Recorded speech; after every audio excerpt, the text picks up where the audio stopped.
Pourquoi avons-nous eu besoin de faire chanter les machines ?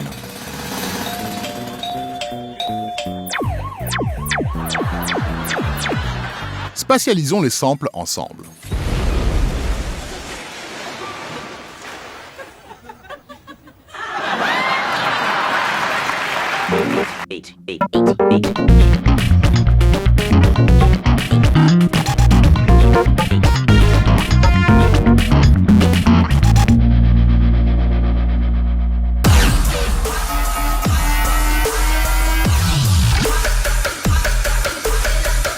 Mais que s'est-il passé ?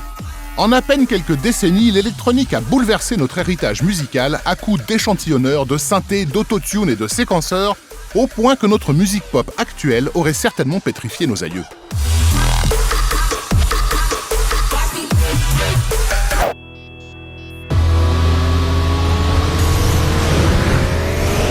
Comment et pourquoi a-t-on laissé les machines modifier à ce point des millénaires de tradition musicale ? Au tout début de l'électricité, il y a des gens qui travaillaient à la radio, sur les télégraphes et sur les communications principalement militaires, donc sur de la communication de messages importants entre les nations, qui ont commencé à jouer avec les sons que ça pouvait produire, et du coup qui ont commencé à vouloir faire de la musique avec. Et il y a une espèce de synchronisation qui s'est passée entre les gens qui travaillaient dans la radio, qui étaient techniciens, et le fait qu'ils soient tous mélomanes. Je ne sais pas si je peux m'exprimer, mais vous comprenez, je crois, comment je suis heureux. Oui, moi aussi, je suis très heureux. À l'apparition de ces machines, une partie de l'avant-garde, et c'est normal, va jouer au laborantin pour explorer les pistes de la musique sérielle, concrète ou aléatoire, destinée à des oreilles expertes. Je l'ai touché, l'anti-accord absolu. Vous entendez ? Mais l'étrangeté de ces chants sonores va pourtant trouver sa voie vers le grand public, non pas en tant que musique, mais en tant qu'alerte, via les jingles et l'habillage sonore des institutions radio et télévision.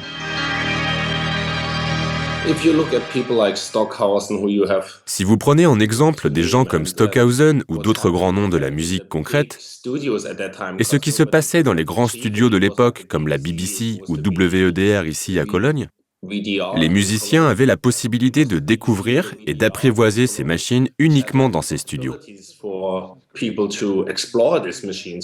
When these checks have been carried out, the computer is started and will carry out the performance unattended.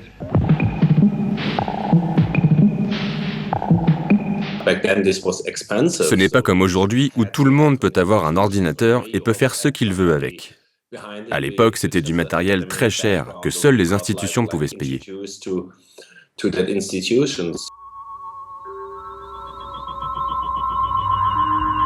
Le but alors n'est pas de faire danser les foules, mais de les intriguer, de les dérouter ou de les amuser.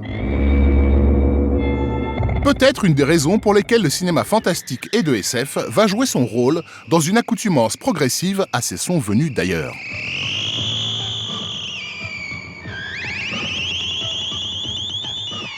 On peut faire entendre des sons à des gens qui vont être expérimentaux, qui vont être beaucoup plus de l'ordre du bruitage que de l'ordre de la composition musicale mélodique. Et ça, c'était ce que revendiquaient les gens du groupe de recherche musicale dans les années 50. Mais en fait, dans les films, c'était fait ouvertement.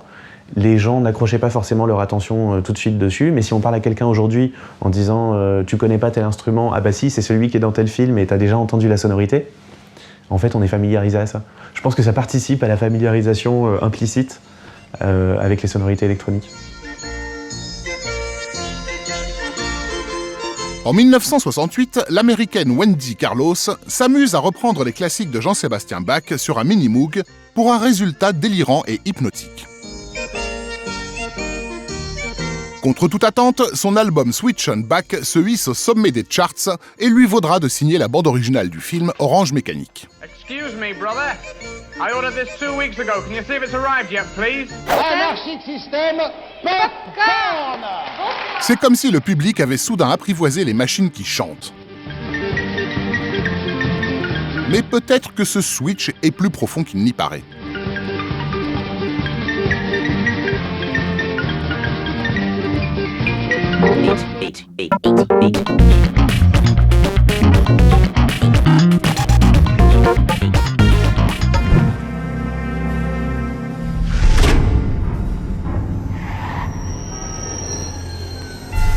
Dans la nuit du 13 au 14 juillet 1977, une gigantesque panne d'électricité plonge New York dans le chaos et le pillage. Des magasins d'électronique sont dévalisés et dans les jours suivants, du matériel informatique qu'on ne trouve même pas dans les maisons bourgeoises se met à circuler dans les quartiers ultra pauvres du sud du Bronx.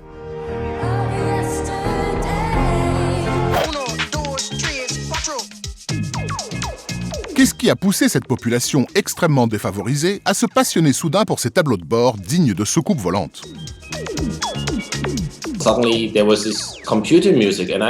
Cette musique d'ordinateur est apparue soudainement. Et je me souviens que beaucoup de gens issus de la classe moyenne et qui écoutaient plutôt du rock étaient assez sceptiques parce que ce n'était pas de la vraie musique pour eux, qu'on ne ressentait pas de feeling, que c'était froid. Quand Kraftwerk a fait sa première tournée aux États-Unis, il y a eu une incompréhension de la part du public, car les gens s'attendaient à voir littéralement des machines sur scène.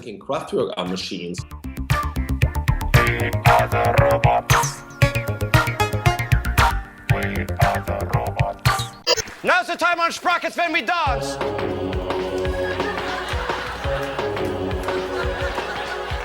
And then the Renaissance came. Times continue to change. Et pour une communauté alors cyniquement abandonnée de tous, ces machines sont la promesse d'un futur. Au moment même où Star Wars triomphe à l'écran, la bande de geeks d'Africa Bambaataa mêlera l'électro-allemande et japonaise au mouvement hip-hop naissant, le tout sous la bannière de la Zulu Nation.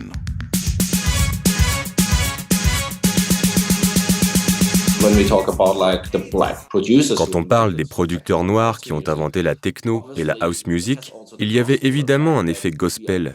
Vous dansez sur de la musique répétitive pendant des heures, et il y a toujours un moment où le chant vous amène à une sorte d'extase.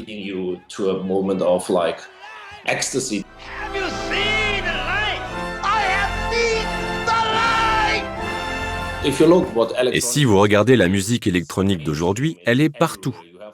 C'est le son qui fait déplacer 80 000 personnes dans un stade sans savoir pourquoi. Mais ce qui est sûr, c'est qu'elle procure vraiment une expérience émotionnelle.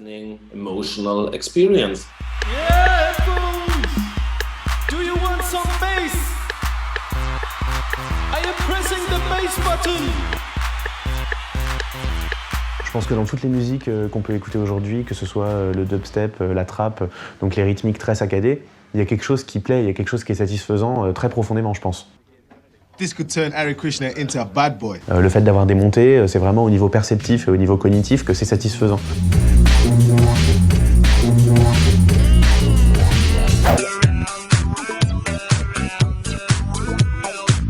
Ainsi, plus qu'une simple accoutumance, c'est une sorte de fusion homme-machine qui s'est dessinée à travers ces courants.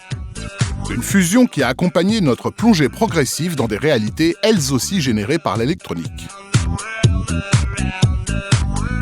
Et je pense que l'évolution des instruments de musique, elle n'est pas que sur le plan ludique. Elle est aussi sur le plan communicationnel. Et si ça reste aussi important dans nos vies, c'est parce que depuis le début, c'est un de nos outils d'expression.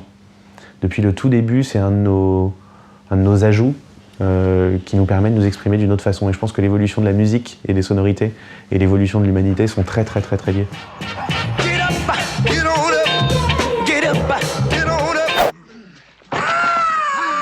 En effet, il est probable qu'avant même de savoir parler, l'humanité s'amusait déjà à taper sur tous les objets environnants et à faire moduler sa voix.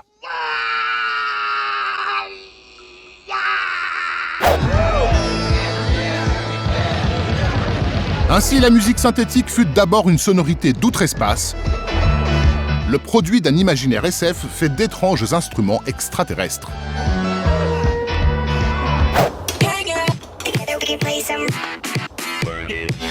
Et pourtant, ces composants électroniques, en tant qu'outils bel et bien humains, sont devenus le canal naturel de notre communication. Car oui, il s'agit bien d'outils. Et qu'importe leur forme, ils sont depuis la nuit des temps le prolongement de nos mains et de nos voix. Car ce ne sont pas les machines qui ont appris à chanter, c'est l'humanité qui chante à travers elles.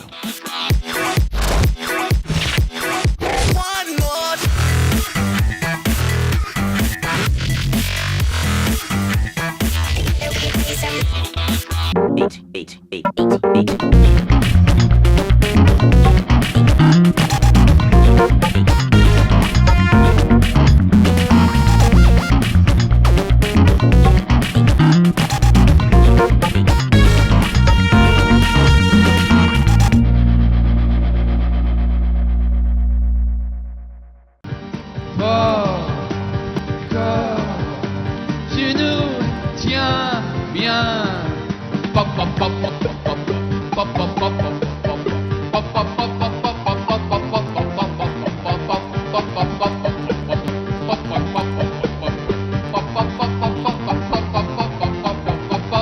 Le popcorn c'est comme la vie, ça se partage entre amis, c'est pour mieux en profiter, mais on termine vite le paquet. On en voudrait bien encore, on voudrait maudire son sort, mais d'avance on a perdu et quand il y en a plus, il y en a plus. Pop, pop, pop.